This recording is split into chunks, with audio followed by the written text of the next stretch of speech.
ભચાઉ શહેરના મુખ્ય 4 રસ્તા પર છેલ્લા 72 કલાકથી એક વિશાળકાય પવનચક્કીનું વાહન ફસાઈ જતા નગરજનો ત્રાહિમામ પોકારી ઉઠ્યા છે। શહેરની મધ્યમાં રસ્તો બ્લોક થવાથી ટ્રાફિક વ્યવસ્થા ખોરવાઈ ગઈ છે। આ ઉપરાંત બટિયા તળાવથી નવા બસ સ્ટેન્ડ જવાના સર્વિસ રોડ પર પણ એક વાહન 8 કલાકથી બંધ હાલતમાં પડ્યું છે, છતાં તંત્ર દ્વારા કોઈ કામગીરી થતી ન હોવાનો લોકોમાં રોષ છે। સ્થાનિકોની માંગ છે કે આવા ભારેખમ ઓવરલોડ વાહનોને શહેરની અંદર લાવવાને બદલે બાયપાસથી જ ડાયવર્ટ કરવા જોઈએ અને 4 રસ્તા પર કાયમી ટ્રાફિક પોઈન્ટ બનાવવો જોઈએ। લોકોમાં એવી ચર્ચા પણ શરૂ થઈ છે કે શું પૂર્વ કચ્છની કથિત બેદરકારીને કારણે આવા ઓવરલોડ વાહનો બેફામ દોડી રહ્યા છે। 72 કલાક વીતવા છતાં રસ્તો ક્લિયર ન થતા તંત્રની કામગીરી સામે ગંભીર સવાલો ઊભા થયા છે।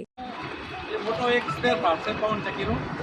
25 ડિસેમ્બર રાતના આ અહીંયા અટકાણું છે। ભચાઉ 4 રસ્તા આપ જોઈ શકો છો કેવો ટ્રાફિકવાળો વિસ્તાર છે અને ભારતીય જનતા પાર્ટીના નાનો એવો કોઈક કાર્યક્રમ કરવો હોય ને તો 100 જણા ભેગા થઈ ગયા છે। ભચાઉ ભારતીય જનતા નીકળી પડે છે। અહીંયા કોઈ ભાજપનું ભચાઉમાં આવતો નથી। નધણીકો નગર એટલે ભચાઉ શહેર। આ સામે ગેટ જોઈ શકો છો। અહીંયા જ્યાં હું ઊભો છું ત્યાં 19 તારીખના એક યુવાનનું અકસ્માતે મીઠાની ગાડી નીચે આવી જવાથી મૃત્યુ છે। આવા ટેલરિયા અહીંયા રોજ ભીટકાય છે, રોજ અકસ્માત થાય છે। સદનસીબે આ અકસ્માતથી કોઈની જાનહાનિ ગઈ નથી, પણ કહેવાનો મતલબ કે ભારતીય જનતા પાર્ટીના નેતાઓના જે મૌન છે, આ પવન ચક્કીઓ પાછળ એમનું શું કોઈ હિત હશે? તો એમનું હિત હોય તો પ્રજાનું હિત ક્યાં છે? પ્રજાની વાતો કરતા, વિકાસની વાતો કરનારી ભાજપ હોય કે કોઈ પણ નેતા હોય, પ્રજાના સુખ દુઃખમાં એમને સાથે રહેવાનું હોય તો એ કેમ સાથે નથી? કારણ શું? એક જ કારણ છે, એ પોતાના નફાને અગ્રતા આપે છે।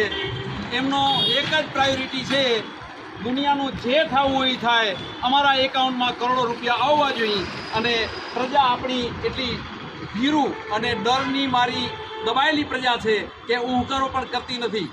આ પવન ચક્કીઓ તો ખાલી આજ છે, બાકી મીઠાની ગાડીઓથી નિયમિત અંતરે અહીંયા અકસ્માત થાય છે।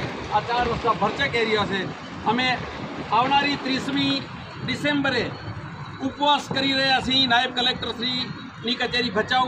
આ અટકાવવા માટે આ અહીંયાનો જે ટ્રાફિક છે, અહીંયાની જે સમસ્યા છે એને અટકાવવા માટે અમે ઉપવાસ આંદોલન કરી રહ્યા છીએ અને સરકાર દ્વારા અમારા માટે નહીં, લોકોના માટે આ જગ્યાએ કાંઈ પણ કરીને ટ્રાફિક નિયમન થાય એવી અમારી પ્રાયોરિટી રહેશે।